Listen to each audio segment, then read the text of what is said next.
안녕하세요. 미래를 설계하라 경제 잡학사전 고혜림입니다. 기분 좋은 목요일입니다. 무더운 더위 속에서도 우리 장 연일 좋은 흐름 보여주고 있는데요. 오늘도 두 분의 아나운서와 함께 다양한 경제 이야기들 함께 나눠보도록 하겠습니다. 오늘은 김소연, 김경진 아나운서와 함께합니다. 안녕하세요. 안녕하세요. 네, 그럼 간밤 미증시부터 분위기 체크하고 넘어가도록 하겠습니다. 일단 여러 가지 이슈가 혼재되어 있는 뉴욕 증시입니다. 일단 혼조세로 마감하긴 했는데요. 자세한 내용과 이슈를 체크해 보도록 하겠습니다. 자, 소연 아나운서 전해주시죠. 네, 간밤 뉴욕 증시는 이스라엘 이란 간 상황을 주시한 가운데 연준의 금리 동결 속 향후 정책 경로에 대한 불확실성이 커지면서 보합권 내 혼조세로 장을 마감했습니다.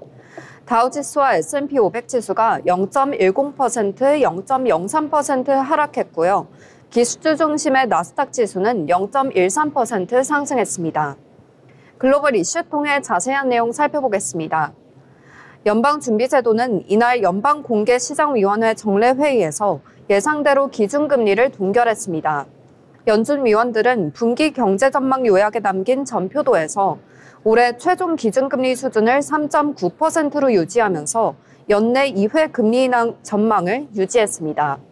시장에서는 관세 불확실성으로 인플레이션 우려가 커진 상황에서 기존금리 인하 경로를 유지한 것은 비둘기파적으로 해석되는 모습입니다. 다만 올해 성장률 전망치가 하향되고 실업률 및 물가 상승률 전망치가 상향된 가운데 금리 경로가 유지됐다는 점에서 이날 FOMC 결과는 중립적이라고도 해석되고 있습니다. 다음 소식입니다. 시장에서 제롬 파월 연준 의장의 발언에 집중하는 모습입니다. 파월 의장은 회의 직후 기자회견에서 관세 영향은 예측하기 매우 어렵다며 관세 여파가 일부 나타나기 시작했고 여름께 더 많이 알게 될 것이라고 밝혔습니다. 이어 누구도 금리 경로에 큰 확신을 갖고 있지 않다며 전포도에서 후반부로 가면 예측이 어렵기 때문에 나는 더 가까운 금리 전망에 최우선으로 초점을 둘 것이라고 언급했습니다. 결국 연준조차 현재 경제 상황을 명확하게 파악하기 어렵기 때문에 향후 통화정책 경로도 불확실할 수밖에 없다는 점을 시사한 것으로 금리 경로에 대한 불안감이 커지고 있습니다. 계속해서 세 번째 소식입니다. 이스라엘 이란 간 무력 충돌이 이어지고 있는 가운데 미국의 개입 여부에 관심이 집중되고 있습니다. 도널드 트럼프 미국 대통령은 이날 이스라엘의 이란 공격과 관련해 미국이 군사작전에 동참할지 여부를 아직 최종 결정하지 않았다고 밝혔습니다.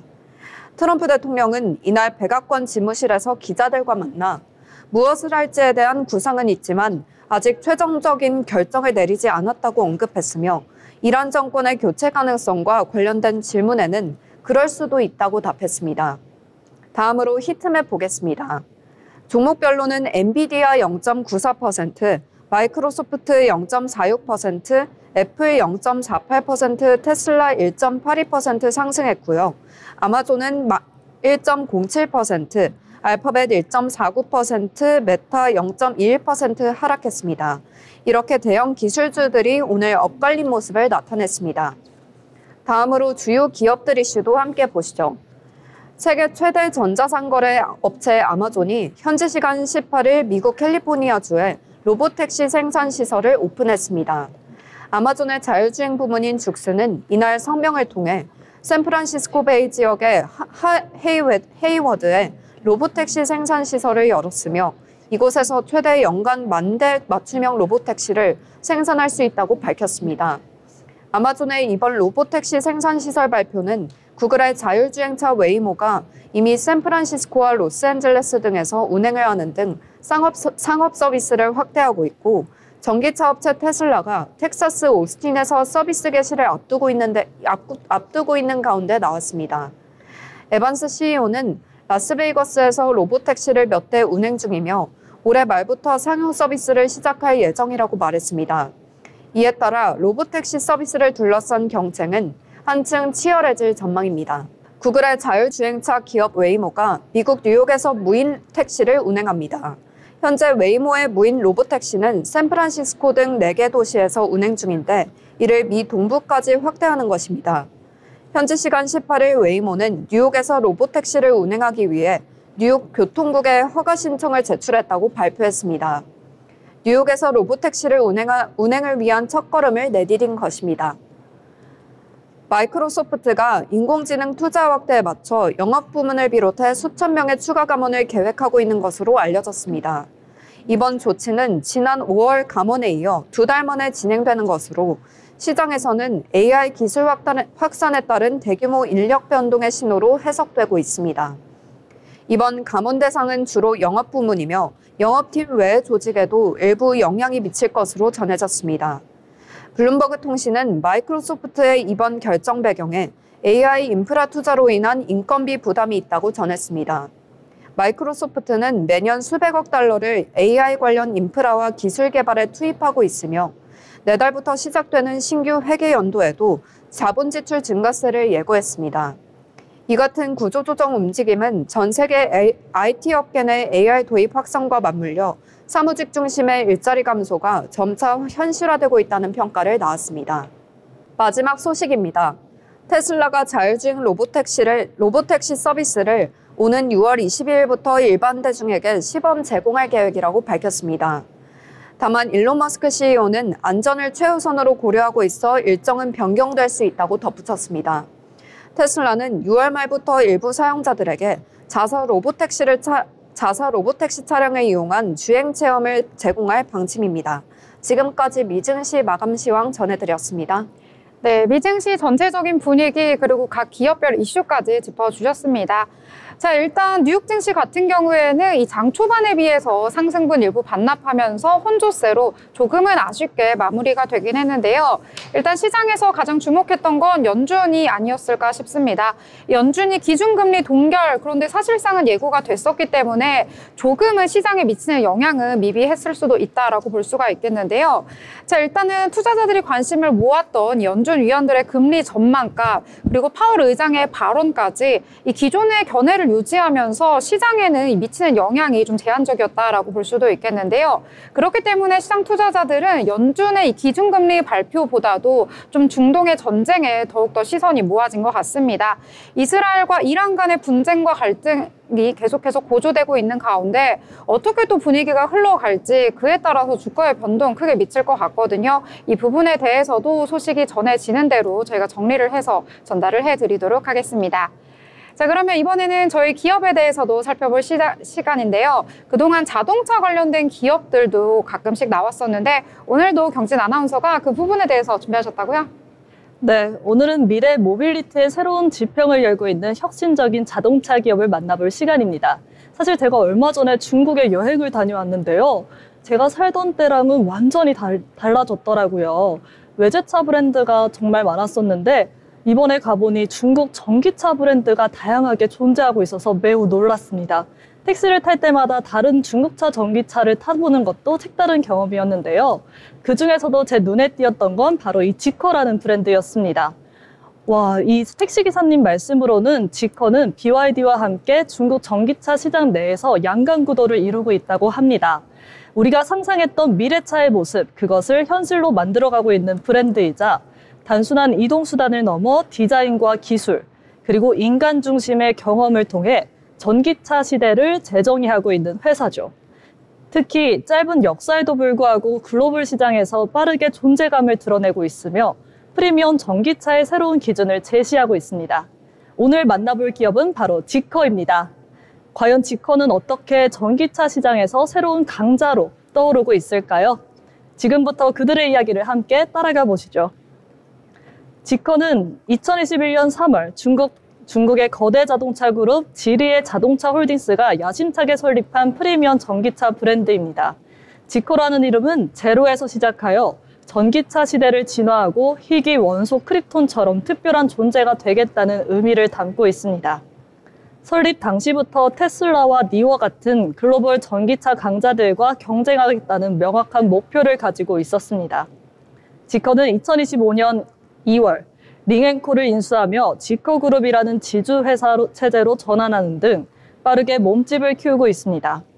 짧은 역사에도 불구하고 지커는 진정한 프리미엄 전기차 경험을 제공하겠다는 철학 아래 빠르게 성장하고 있습니다.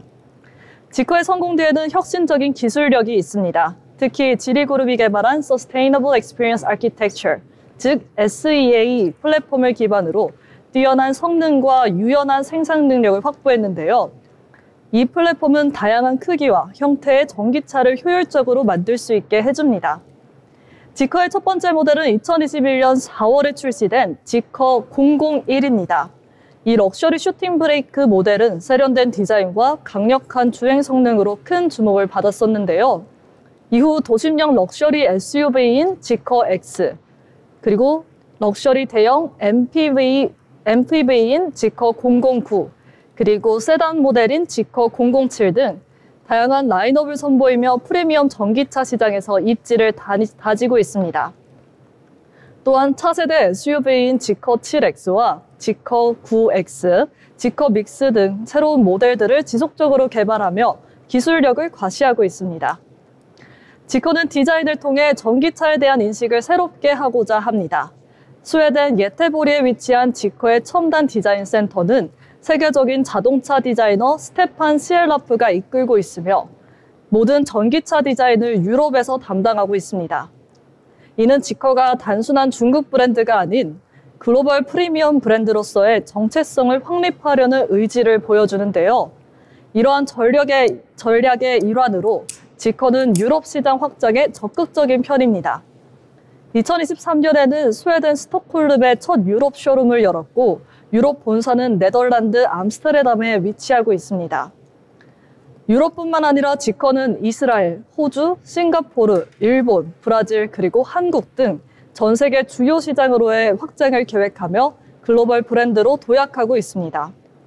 지커는 단순한 차량 판매를 넘어 전기차 모빌리티의 경험 전반을 혁신하고자 합니다.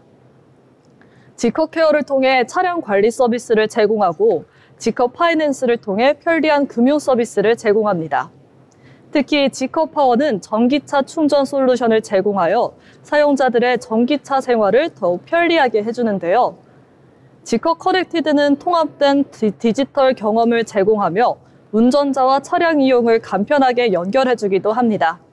미래 모빌리티를 선도하기 위해 지커는 자율주행 기술 개발에도 박차를 가하고 있는데요. 웨이모와 협력하여 자율주행 차량을 개발하고 있으며 모빌아이와 함께 레벨4 자율주행 역량을 갖춘 차량을 개발하는 등 미래 기술 확보에 아낌없이 투자하고 있습니다. 이는 지커가 단순한 자동차 제조사를 넘어 미래 모빌리티 솔루션을 제공하는 기술 기업으로 진화하고 있음을 보여줍니다. 여러분 오늘 지커의 이야기를 통해 미래 전기차의 새로운 가능성을 엿보셨는데요.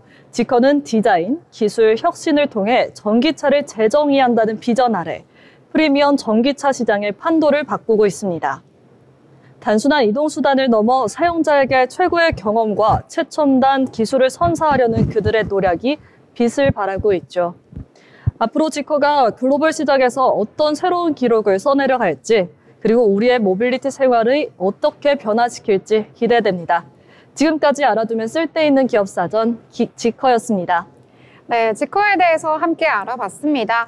최근 들어서 전기차 하면 기존에는 테슬라 떠오르셨을 텐데요. 이제는 중국의 전기차가 새롭게 부상을 하고 있습니다.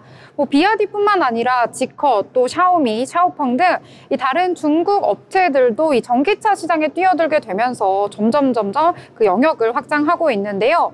이 한국에도 계속해서 진출하려고 노력을 하고 있어서 한국 법인 진출에도 속도를 내고 있는 모습, 또 상표권 등록까지 마치는 모습 나타나고 있습니다. 이 업체들 같은 경우에는 배터리나 핵심 부품 같은 것들을 자체 생산하기 때문에 가격 경쟁력이 굉장히 뛰어나거든요. 앞으로 미국의 전기차가 아니라 전기차, 이제는 중국 시장이 선점을 할 수도 있는 날이 머지않은 것 같습니다. 함께 알아두면 좋은 기업 지커였습니다. 자, 그럼 이번에 저희 경제 뉴스들 알아보려고 하는데요. 최원 아나운서 어떤 내용 준비하셨을까요? 네, 신문에서 발췌한 기사를 전해드리는 뉴스 브리핑 시간입니다.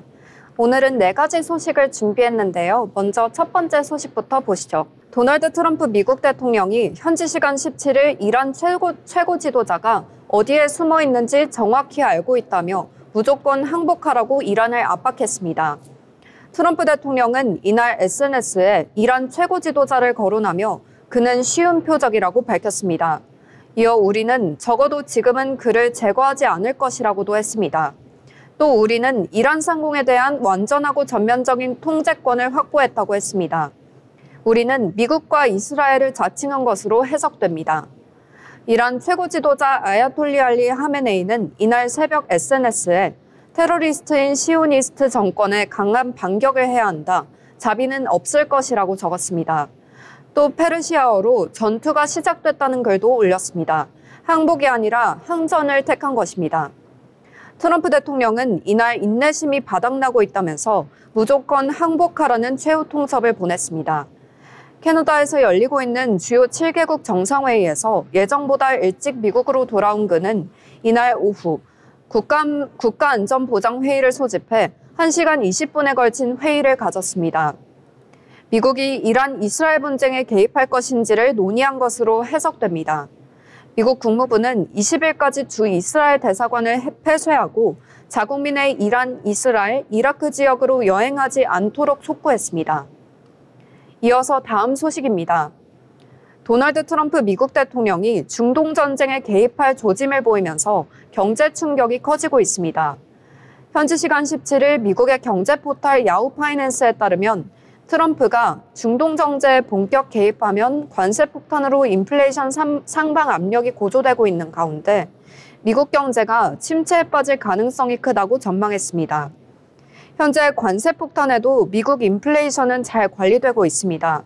수입 업체들이 관세 폭탄 전에 수입을 대거 늘려 재고를 충분히 확보하고 있어서입니다. 하지만 재고가 소진되면 미국 인플레이션이 본격적으로 상승할 전망입니다. 전문가들은 7월부터 이런 현상이 나타날 것이라고 봅니다. 이 같은 상황에서 중동 전쟁으로 국제 유가까지 급등하면 미국의 인플레이션에 기름을 부을 전망입니다. 미국의 인플레이션과 관련해 삼각 파도에 직면할 가능성이 큽니다. 관세 폭탄으로 인한 인플레이션 상방 압력, 중동 전쟁에 따른 국제유가 급등, 여름철 드라이빙 시즌 도래 등입니다. 중동 분쟁에 잘못 개입하면 미국이 중동의 늪에 빠질 수도 있습니다. 게다가 트럼프는 7월 9일까지 최소 15개국과의 무역 협상을 마무리해야 합니다. 트럼프는 현재 캐나다에서 열리고 있는 선진 7개국 정상회담에서 일부를 타결해야 했지만 이란 이스라엘 분쟁이 격화하고 있자 트럼프는 지난 16일 미국으로 급히 귀국했습니다. 이에 무역 협상이 지연되고 이에 따른 불확실성이 고조될 전망입니다. 계속해서 세 번째 소식입니다. 미국의 지난 5월 소매 판매가 올해 월간 기준 가장 큰 폭으로 감소했습니다. 관세부가 여파로 소비자가 지출을 줄이고 있다는 평가가 나옵니다. 17일 미 상무부 산하 인사조사국의 발표에 따르면 5월 미국의 소매 판매는 전월보다 0.9% 감소한 7,154억 달러입니다. 다우존스가 집계한 전문가 전망치도 밑돌았습니다. 연초 이후 월간 기준 가장 큰 하락폭입니다. 4월 소매 판매 지표도 전월 대비 0.1% 증가해서 0.1% 감소로 하향 조정됐습니다. 2023년 말 이후 처음으로 2개월 연속 하락세입니다. 항목별로 보면 자동차 및 부품 판매가 전월 대비 3.5% 급감하면서 전체 감소세를 주도했다는 평가입니다. 가정용 건축자재 및 정원용품 판매도 2.7% 줄었습니다. 도널드 트럼프 행정부의 관세 부과 영향으로 미국 소비자가 소비 줄이기에 나선 것으로 풀이됩니다. 블룸버그 통신은 지금껏 관세가 미국의 인플레이션을 끌어올리지 못했지만 소비자 심리가 위축된 가운데 생활비 상승과 고금리로 미국의 가계 개정이 악화하고 있다고 우려했습니다. 월간 소매 판매 지표는 전체 소비 중 상품 판매 실적을 주로 집계하는 속보치 통계로 미국 경제의 중추인 소비의 변화를 가늠할 수 있는 지표로 여겨지고 있습니다. 월가에서는 관세 정책 불확실성과 경기 침체 우려로 미국의 소비자들의 심리가 악화하면서 개인의 소비 지출을 억누를 수 있다고 우려해왔습니다. 마지막 소식입니다. 오늘 FOMC에서 예상했던 대로 금리가 동결됐습니다. 관세 정책의 불확실성이 크고 이 정책이 계속 변화하고 있기 때문에 경제가 어떻게 영향을 미칠 것인지 지켜봐야 한다는 게 연준의 입장이었는데요. 지금까지와 크게 달라지지 않은 부분입니다. 이날 기자회견에서 가장 눈길을 끌었던 부분은 데이터 디펜던트, 데이터에 기반해 결정해야 한다고 주장해왔던 파월 의장이 태도를 바꾼 부분입니다. 사실 최근 지표들을 보면 연준이 그간 우려했던 것과 비해서 물가 상승률이나 고용 관련 수치가 크게 악화하지는 않았습니다. 이런 가운데 왜 현재 데이터에 기반해서 금리를 낮추지 않냐는 질문을 받았을 때 파월 의장은 통화 정책은 항상 미래를 내다봐야 한다. 그게 기본이다라고 일축했습니다. 경기를 위축시키거나 확장시키지 않는 중립금리 수준이 지금보다 낮은 만큼 그것을 찾아가야 하는 것이 아니냐는 질문에 대해서도 과거 데이터만 본다면 그렇게 말할 수도 있다면서 우리는 미래를 봐야 한다고 했습니다. 모든 예측기관과 연준은 앞으로 인플레이션이 상당히 올라갈 것으로 보고 있고 그것을 반영해야 한다고 답변했습니다.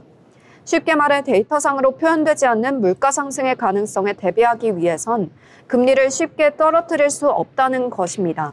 제가 준비한 소식은 여기까지입니다. 지금까지 뉴스브리핑 시간이었습니다. 네, 여러 가지 뉴스들 정리를 해주셨습니다. 아무래도 가장 크게 부각이 됐던 경제 뉴스들, 일단 중동 지역의 뉴스들도 그렇고요. 연준의 금리와 관련된 내용일 것 같습니다. 일단 연준의 입장은요, 인플레이션에 대한 우려 현실화되고 있다라고는 하지만 일단 연내에 금리 인하 한 번 더 하지는 않을 거다라는 입장을 유지를 하면서 여러 가지 의구심 커지고 있긴 한데요. 하지만 아직은 관망세 보이는 입장이니까요. 또 입장이 변할 수도 있다라는 것이 전문가들의 의견입니다. 참고를 해보시면 좋을 것 같고요. 이 중동의 전쟁은 계속해서 이어지고 있습니다. 이란과 이스라엘 계속해서 교전을 벌이고 있는데 이와 함께 이 지정학적 긴장도 계속되고 있고요. 국채 금리라든지 금 가격은 변동을 없이 마감했다는 점도 참고해보시면 좋을 것 같습니다. 더불어 본 방송에서 제공하는 정보는 투자 판단을 위한 조언일 뿐 해당 종목의 가치, 상승과 하락에 대해서는 보장하지 않습니다.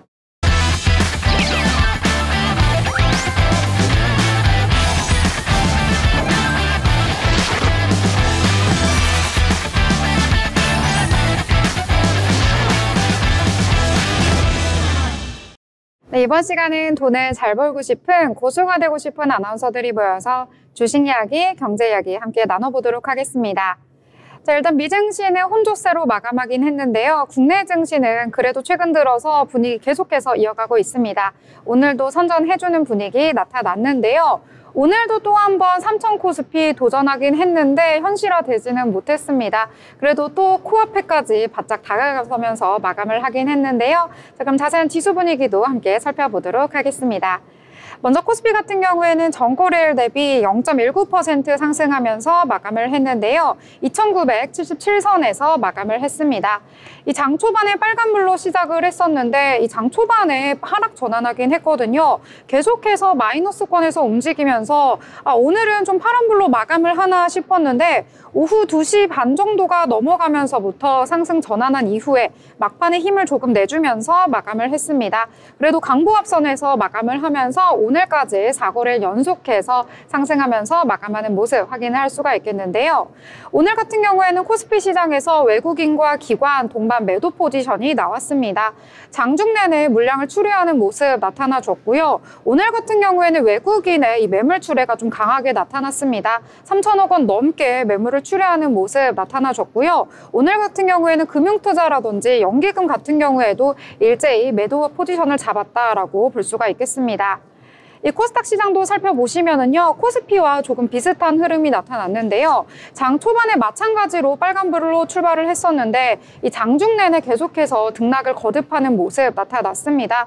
그래도 장 막판 들어서 빨간불로 좀 힘을 내주면서 마감했는데요. 역시 코스닥도 강보합으로 마감했습니다. 전거래일 대비 0.36% 상승하면서 782선에서 거래를 마쳤는데요. 이 코스닥 같은 경우에도 외국인은 매도로 대응하는 모습 나타났고 기관 같은 경우에는 매수 포지션 잡긴 했는데 물량이 그다지 크지는 않았습니다. 외국인이 1,300억 원대, 기관 같은 경우에는 100억 원대 매수를 보였다라고 볼 수가 있겠고요. 시가총액 상단에 위치한 종목들도 함께 확인을 해보시겠습니다. 오늘 코스피 시장 같은 경우에는 전체적으로 좀 파란불이 많이 보인 시장이었는데요. 오늘 반도체 투톱 약한 흐름을 보여줬습니다. 오늘 삼성전자와 SK하이닉스 모두 파란불로 마감하는 모습 나타나줬고요. 오늘 같은 경우에는 정책에 대한 수혜 받아가면서 그나마 네이버가 3%대 강세 받아갔는데 카카오 같은 경우에도 오늘장에서 굉장히 강세 보였거든요. 이슈와 함께 잠시 후에 또 알아보도록 하겠습니다.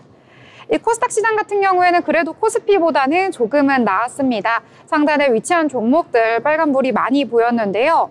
오늘 일단 대장주 알테오젠 같은 경우에는 파란불로 마감하긴 했지만 2차 전지주라든지 다른 제약바이오 업종들 그래도 좀 상승을 하면서 마감을 했는데요. 오늘 장에서는 HLB라든지 파마리서치 같은 종목들 좀 개별 이슈를 가지고 오늘 장에서 강한 상승 보여줬다. 이렇게 보실 수가 있겠습니다. 자, 일단 오늘장 같은 경우에는 정책 수혜감 여러 가지로 받으면서 좀 호재 보였던 그런 업종들이 있거든요. 함께 알아보시면서 앞으로의 투자 전략도 함께 세워보시면 좋을 것 같습니다.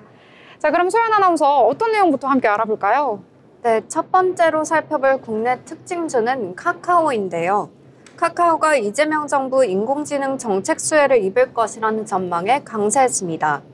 카카오가 강세한 것은 정부가 AI 산업 발전을 위해 대대적인 투자를 예고했기 때문으로 해석되는데요. 과학기술정보통신부는 AI 강국으로 도약하기 위해 5년간 16조 원 이상의 예산을 투입하는 내용의 업무 계획을 국정기획위원회에 보고했습니다. 구체적으로 AI 세계 3대 강국 진입을 위한 기반 조성에 12조 3천억 원을 투입하는 방침입니다. 아울러 글로벌 AI 이니셔티브 전략 추진에 6천억 원을, AI 기본사회 구축에 1조 원을 각각 투자한다는 전략입니다. 이외에도 AI 국가인재 양성에도 1조 3천억 원가량을 활용하겠다는 구상을 제시했습니다. 차트 함께 살펴보시면요. 카카오는 오늘 장중 11% 넘게 오르며 52주 신고가를 경신하기도 했고요. 전거래일 대비 9.03% 오른 64,400원의 종가를 형성했습니다. 네, 카카오 같은 경우에는 정책에 대한 수혜감 받아가면서 오늘 52주 신고가를 경신하기도 했고요. 카카오뿐만 아니라 카카오페이 역시도 오늘장에서 장 초반부터 52주 신고가 경신했다라고 함께 알아두시면 좋을 것 같습니다. 자, 또 다른 정책과 관련해서 호재를 입은 테마가 있습니다. 오늘장에서 굉장히 강세를 보였는데요. 바로 최근 들어서 저희 방송에서도 계속해서 언급이 나오고 있는 스테이블 코인입니다. 관련주들 오늘 일제히 강세를 보였는데요. 이 원화 스테이블 코인 제도화가 될 것이다라는 기대감 속에서 오늘장 강세를 보였습니다. 자, 일단 어제 이창용 한국은행 총재가요, 한국은행에서 이 기자 간담회를 했는데요. 여기에서 원화 스테이블 코인 도입하는 것에 대해서 사실상 찬성 의사를 밝혔다라고 전해졌습니다. 명확하게 말하자면 원화 스테이블 코인 필요하긴 하고 또 발행에 반대하지 않는다라고 언급을 하면서 이 제도화 임박을 예고했다라고 볼 수가 있겠는데요. 그리고 또 기획재정부, 금융위원회 등 담당 부처가 자리를 잡는 대로 이 부처 간의 협의를 통해서 이 정책을 가다듬을 생각이다라고 설명을 했습니다. 이 미국에서도 미국 상원이 스테이블 코인을 제도화하는 법안 통과를 시켰는데요. 어젯밤 뉴욕 증시에서도 이 글로벌 2위의 스테이블 코인 발행업체 서클의 주가 굉장히 폭등을 했는데요. 무려 33%대나 오르면서 마감을 했습니다. 여러 증권사에서도 관련된 내용 긍정적으로 바라보고 있는데요. 일단 메리츠 증권에서는 이 스테이블 코인 규제 법안 같은 경우에는 이 겉으로 봤을 때는 규제라는 포장을 하고 있긴 하지만 이 실질적으로는 스테이블 산업 자체를 독려하는 법안으로 해석이 된다라고 언급을 했습니다. 이 규제에 대한 불확실성을 해소를 하고요. 이 소비자의 신뢰를 제고한다는 점에서 산업이 확장될 수 있는 밑거름이 될 것이다라는 것이 의미인데요. 이에 따라서 오늘장에서는 관련된 종목들 강한 상승 보여줬습니다. 일단 한국정보통신 같은 경우에 오늘장에서 상한가로 마무리 짓는 모습 나타나셨고요. 한국정보인증 6%대, 아모텍은 16%대 상승했고요. 한국전자인증은 14%대 상승을 하면서 스테이블 코인 관련주 일제히 강한 상승 보여줬습니다. 이와 함께 NFT라든지 보안주, 전자결제, 핀테크 같은 종목들의 테마도 역시 함께 상승을 했거든요. 앞으로 정책이 실제로 제도화가 된다면 또 한 번의 추가 상승 여력도 있을 수가 있으니까요. 관심 있게 지켜보시면 좋을 것 같습니다. 자, 이번에 또 다른 내용들 함께 살펴보도록 하겠습니다. 자, 소연 아나운서 또 어떤 내용일까요? 네, 두 번째 특징주는 콜마홀딩스입니다. 콜마그룹 내 오너가의 경영권 분쟁 속에서 콜마홀딩스 주가가 이틀 연속 급등세입니다. 앞서 콜마그룹 창업주 윤동환 회장은 지난달 30일 서울중앙지방법원에 아들 윤상현 콜마홀딩스 부회장을 상대로 콜마홀딩스 주식 반환을 청구하는 소송을 제기했다고 밝혔습니다. 윤 회장은 윤상현 부회장에게 지난 2019년 12월 당시 콜마홀딩스 주식 230만 주를 증여했는데 이번 소송은 이를 돌려받기 위해 제시했습니다. 윤 회장의 법률 대리인은 이번 주식 반환 소송은 윤상현 부회장이 최대 주주로서 권한을 남용해 합의된 승계 구조의 일방적 변경 시도에 따른 조치라면서 윤 회장이 이런 형태를 알았다면 해당 주식을 증여하지 않을 것이라고 말했습니다. 차트 함께 살펴보시면요. 콜마홀딩스 9.03% 오른 17,390원의 종가를 형성했습니다. 네, 콜마홀딩스 저희가 어제도 방송에서 전달을 해드렸는데요. 이 경영권 분쟁과 관련해서 이틀 연속 급등하는 모습 보여줬습니다. 거래량도 굉장히 활발했기 때문에 앞으로도 주가 추이 함께 지켜보시면 좋을 것 같습니다. 자, 이번에 또 다른 내용 함께 알아보려고 하는데요. 이 오늘장에서 또 정책과 관련해서 좀 상승을 했던 테마가 있어서 함께 이야기를 해보려고 합니다. 저희 필요사 AI 관련해서 내용 나오면서 창투사 관련된 종목들 상승을 했었는데 오랜만에 또 정책에 대한 수혜 기대가 모아지면서 상승을 했습니다. 자, 이번에는요, 정부에서 40조 원 규모의 벤처 투자 시장 창출을 할 것이다 라는 의지를 내비치면서 관련된 종목들 상승을 한 건데요. 이재명 정부의 인수위원회 격인 국정기획위원회에서 어제 세종시에서 업무 보고를 했습니다. 자, 이 자리에서 40조 원 규모의 벤처 투자 시장을 창출해야 한다라고 하면서 벤처 쪽으로 이번에는 자금을 유입시키겠다라는 의지를 확인을 한 건데요. 이를 위해서 여러 가지 정책을 만들기로 했습니다. 자, 일단 모태펀드를 확대하겠다라고 했고요. 또 AI 스타트업을 육성을 하겠다. 또 지역에서는 창업 생태계를 만들 수 있도록 좀 고도화시키겠다라는 의지를 내비쳤고요. 이 연구 개발 지원 등 여러 가지를 국정 과제로 삼고 이를 위해서 총력을 기울이겠다라고 한 것입니다. 이 40조 원 규모의 벤처 투자 시장을 창출하기 위해서는 이 글로벌 벤처 4대 강국을 달성해야 한다라고 언급을 하면서요. 기술 탈취, 불공정 거래 피해 기업에 대한 지원, 또 소상공인 부담을 덜어주기 위해서 채무를 조정하는 등 여러 금전적인 혜택도 제공을 하겠다라고 밝혔습니다. 이 특단의 금융 지원 대책 여러 가지로 마련을 하고 또 창투사 관련주들 이에 대해서 기대가 모아졌는데요. 오늘장에서는 미래에셋 벤처 투자가 10%대 강한 상승 보여줬고요. 캡스톤 파트너스, 아주 IB 투자도 4%대 상승을 하면서 또 오랜만에 창투사 관련된 종목들 시장에서 부각을 받았다. 이렇게 보실 수가 있겠습니다. 자, 그러면 또 다른 종목 이야기 또 나눠보도록 하겠습니다. 자, 소연 아나운서 또 어떤 내용이죠? 네, 스튜디오 미르가 미국 마블 애니메이션 스튜디오와 제작 계약을 맺은 것으로 알려지면서 상한가를 기록했습니다. 스튜디오 미르는 18일 장마감 이후 미국의 마블 애니메이션 스튜디오와 애니메이션 제작 계약을 체결했다고 공시했습니다. 비밀 유지 협약 때문에 스튜디오 미르 측은 제작하게 될 작품명과 계약 규모 등 구체적인 내용은 공시에 명시하지 않았습니다. 스튜디오 미르는 과거에도 디즈니 플러스를 통해 공개된 마블 애니메이션 등 다양한 프로젝트를 마블과 협업해왔습니다. 스튜디오 미르는 섬세한 작화와 높은 완성도로 마블 애니메이션 스튜디오의 신뢰를 얻었으며 제작 능력을 인정받아 이번 계약으로 이어지게 됐다고 밝혔습니다. 공급 지역은 디즈니 플러스의 서비스 국가로 계약 기간은 오는 2028년 3월 1일까지입니다. 계약 금액은 유보기간 종료 후 공개될 예정입니다. 차트 함께 살펴보시면요. 스튜디오 미로 29.94% 오른 4,340원의 거래를 마무리했습니다. 네, 스튜디오 미르 같은 경우에는 3거래를 연속해서 상승하는 모습 보여줬고요. 또 상한가에 진입하는 모습까지 보이면서 풀리지 않고 그대로 마감을 했습니다. 물론 상한가 진입하긴 했는데 내일장에서도 또 어떻게 변동이 될지 함께 주목을 해보시면 좋을 것 같고요. 역시 이름값을 하는 것 같습니다. 마블과 손을 잡으니까요. 이렇게 주가도 급등하는 모습 보인 것 같은데요. 아무래도 마블이 굉장히 인기가 많으니까 이런 모습이 나타난 것 같습니다. 혹시 두 분의 아나운서분들도 마블 영화나 애니메이션, 만화 굉장히 많은데 혹시 좀 재밌게 보신 것들 있으실까요?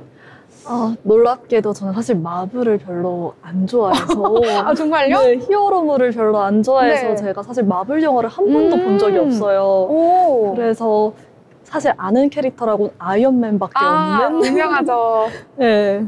그렇군요. 그러면 소연 아나운서는요?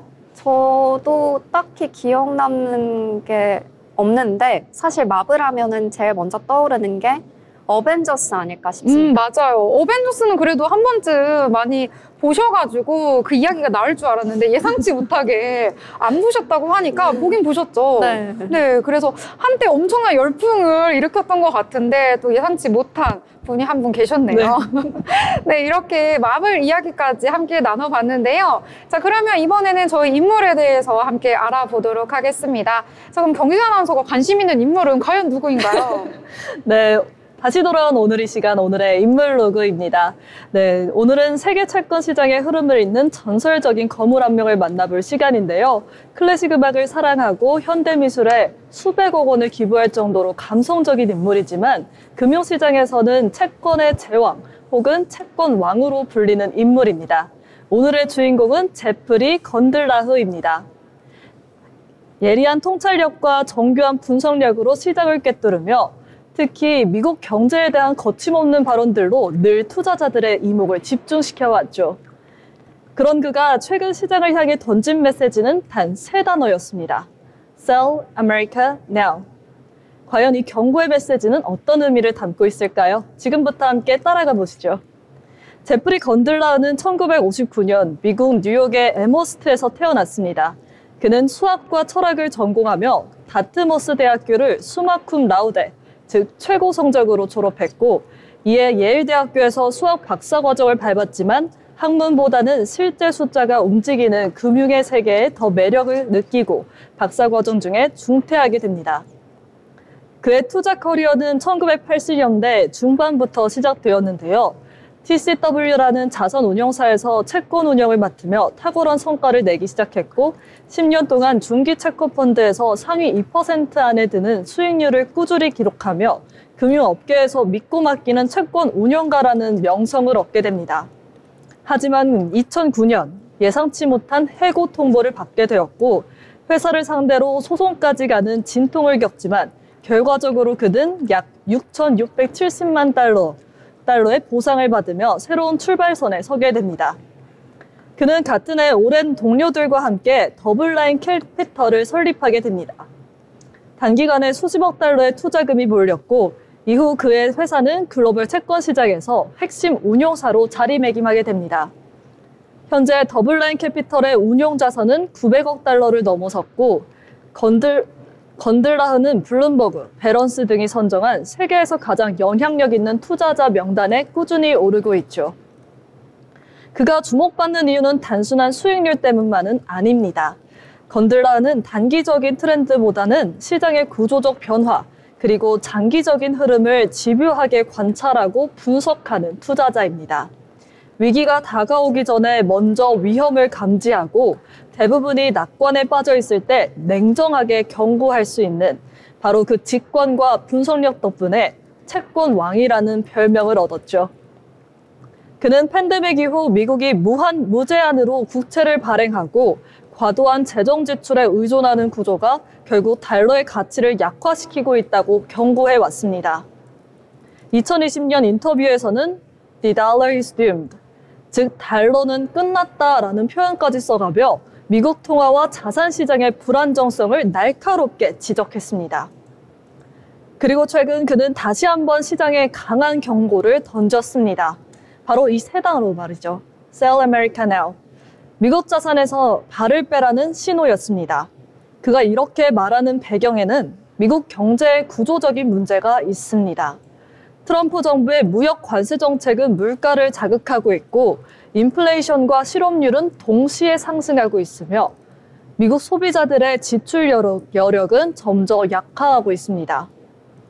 이런 상황에서는 그는 미국 주식과 채권, 달러 자산이 더 이상 안전자산이 아니라고 지적합니다. 대신 금, 해외 주식, 특히 신흥국 중심의 자산으로 포트폴리오를 전환해야 한다고 강조했죠. 그는 단순히 말로만 투자 방향을 제시하는 것이 아니라 실제로 자신의 펀드에서도 미국 자산 비중을 많이 줄이고 금과 인도 주식 등의 비중을 크게 늘리며 자신만의 철학을 행동으로 보여주고 있습니다. 이처럼 건들라는 금융 분야에서는 냉철한 전략가이지만 한편으로는 예술과 음악을 살아가는 감성적인 인물이기도 합니다. 그는 젊은 시절 밴드에서 베이스 연주자로 활동했고 2012년 자택에서 미술 작품들이 도난당했을 땐 이것을 찾기 위해 자비로 150만 달러의 보상금을 내걸며 화제가 되기도 했습니다. 2016년에는 버팔로 미술관에 4,250만 달러를 기부하며 그의 이름을 딴 버팔로 AKG 건들라흐 미술관이 만들어지게 되죠. 현재 그는 로스앤젤레스에 거주하며 더블라인 CEO로서 그리고 전 세계 투자자들에게 지속적으로 시장 방향을 제시하는 목소리를 내고 있습니다. 네, 오늘 이렇게 제프리 건들라흐의 이야기를 통해 시장을 꿰뚫는 통찰력과 긴 호흡의 시야가 왜 중요한지 한번 보셨는데요. 그는 단순히 고수익을 추구하는 투자자가 아니라 위기 속에서 기회를 포착하고 시장의 흐름을 이겨내는 판도끼 같은 인물입니다. 그가 던진 단 3단어, Sell America Now. 이 메시지는 단순히 겁주기만이 아닙니다. 오히려 지금이 우리가 자산 배분의 방향을 다시 생각해봐야 할 때라는 신호일지도 모르죠. 다음 시간에는 또 다른 전설적인 투자자를 통해 경제의 큰 흐름에 함께 짚어보겠습니다. 지금까지 제프리 건들라흐였습니다. 네, 제프리 건들라흐 어떤 인물에 관심이 많이 가지고 계신가 궁금했는데요. 오늘 또 새롭게 알아본 투자자였습니다. 자, 이번엔 저희 리포트 알아볼 시간인데요. 최근 들어서 어떤 종목보다는 흐름을 준비하셨더라고요. 어떤 내용일까요? 네, 증권사 리포트를 알기 쉽게 정리해드리는 투자 리포트 시간입니다. 오늘은 IM증권의 갈등 경제와 유동성이라는 리포트를 가져왔는데요. 리포트 내용으로 함께 살펴보시죠. 현재 미국 경제는 대내외 다양한 갈등 리스크에 노출된 상태입니다. 대외적으로는 관세, 러시아 우크라이나 전쟁, 이스라엘 이란 갈등 등 지정학적 리스크가 있고요. 대내외적으로는 감세와 재정 적자 간의 경제 정책 갈등, 이민 정책에 따른 사회 갈등, 그리고 트럼프 대통령과 연준 간의 통화 정책 충돌까지 여러 갈등이 동시다발적으로 발생하고 있습니다. 특히 트럼프 대통령의 자국 우선주의 기조는 일기 행정부 때보다도 더욱 강해졌습니다. 이는 갈등을 유발하고 기존 갈등을 증폭시키는 요인이 되고 있습니다. 현재 미국 경제가 본격적인 침체에 빠질 가능성은 낮지만 경제 지표는 기대치를 밑돌고 있으며 미적지근한 경기 흐름이 당분간 이어질 가능성도 높습니다. 무엇보다 최근 트럼프발 갈등 경제의 부작용이 재정 리스크로 귀결되고 있는 점은 부담스러운 상황입니다. 다른 국가들의 경우 물가 안정을 기반으로 완화적 재정 및 통화 완화 정책을 추진하고 있지만 미국의 경우 다양한 갈등 현상이 재정 리스크 우려를 자극하면서 경기 부양을 위한 재정 및 통화 정책 추진을 어렵게 하고 있는 양상입니다. 물론 3분기 중 일부 갈등이 해소될 여지도 있습니다. 대표적으로 관세 갈등이 주요국과의 관세 협상 타결로 해소될 여지가 있고요. 트럼프 대통령과 파월 의장 간의 갈등도 금리 인하 사이클이 재개되면서 완화될 것으로 기대됩니다. 그러나 트럼프 대통령의 자국 우선주의 정책, 즉 마가, 미국을 다시 위대하게라는 패러다임이 변화되지 않을 것이라는 점은 미국 경제가 상당 기간 갈등 경제 국면에 벗어나지 못할 수도 있음을 의미합니다. 이중을 포함한 미약한 경기 흐름이지만 물가 압력이 크게 완화되면서 글로벌 유동성은 꾸준히 확대되고 있고 당분간 추가로 확대될 공산이 높습니다. 미 연준이 아직 글로벌 기준금리 인하 사이클에 동참하고 있지 않지만 3분기 혹은 4분기 중 금리 인하 사이클에 동참할 여지가 큰데요. 더욱이 미 연준은 금리 인하 사이클 재개는 물론 양적 긴축 양적 긴축 정책도 중단하면서 글로벌 유동성 확대에 기여할 것으로 전망됩니다. 일본은행의 행보도 글로벌 유동성에 긍정적인 영향을 미칠 전망입니다. 30년 국채금리를 중심으로 한 초장기 국채금리 급등 등 금리 발작 현상을 진정시키기 위해 추가 금리 인상 시점을 지연시키고 테이퍼링 속도를 조절할 것이라고 밝혔습니다. 이러한 기조는 글로벌 유동성 확대의 또 다른 축이 될 수도 있습니다. 달러 등 글로벌 환율 역시 글로벌 유동성 흐름에 기여하고 있습니다. 현재 주요국 환율 수준은 어느 국가에도 불리 혹은 유리한 환율 수준이 아닌 중립적인 환율 수준입니다. 글로벌 자금을 위축시키는 환율 흐름이 아닌 위험자산 선호 현상을 강화시키는 환율 흐름이 지속되고 있는데요. 이 밖에도 스테이블 코인 시장의 활성화 기대감 역시 글로벌 유동성 측면에서 우호적인 현상입니다. 그리고 최근 유동성 흐름의 특징 중 하나는 유동성 확대에도 불구하고 금 등 귀금속을 제외한 원자재 시장으로 자금이 크게 유입되지 않는 분위기인데요. 아무래도 주요 원자재 소비국인 중국 경제의 부진과 더불어 글로벌 성장 모멘텀이 AI 등 기술 혁신 사이클에 있기 때문으로 풀이됩니다. 글로벌 자금이 상대적으로 주식시장을 선호하는 자금 편식 현상도 있는 것으로 보입니다. 요약하자면 경기 흐름은 만족스럽지 못한 것이 사실이지만 경기 부양을 위한 주요국의 유동성 정책 강화로 글로벌 유동성 흐름은 자산 시장에 우호적이라는 것입니다. 네, 오늘 이런 리포트 내용 참고하셔서 투자 전략에 도움되시기를 바랍니다. 이상으로 리포트 브리핑 마칩니다. 네, 오늘의 리포팅 브리핑 이렇게 여러 가지 경제 내용들 흐름을 짚어주셨습니다. 참고해보시면서 투자 전략 만들어 가시길 바라겠습니다. 더불어 본 방송에서 제공하는 정보는 투자 판단을 위한 조언일 뿐 해당 종목의 가치, 상승과 하락에 대해서는 보장하지 않습니다.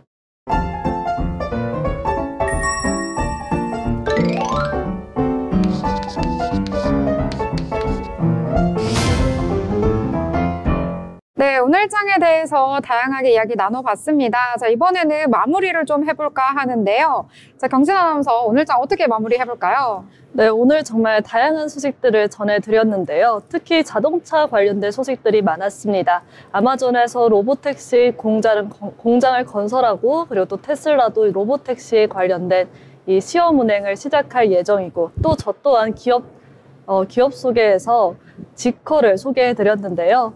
그래서 저는 자동차주에 한번 관심을 기울여 보시는 건 어떨까 합니다. 한 줄로 요약을 하자면 자동차 관련된 주들 날아오르려나입니다. 네, 역시 자동차를 소개해 주시더니 자동차 주에 대한 강조를 해 주셨습니다. 자, 그럼 소연 아나운서 어떻게 좀 정리해 볼까요? 한 줄로 오늘 장을 정리하자면 중동 긴장감에도 국내 증시는 놀랐지만 안 흔들렸고요. 뉴욕 증시는 고민 중이다라고 정리할 수 있을 것 같습니다. 네, 깔끔하게 정리를 해주셨습니다. 자, 일단 코스피 연일 상승을 하고 있는데요. 이달 들어서 정말 단 한 거래일만 빼고 계속 오르는 것 같습니다.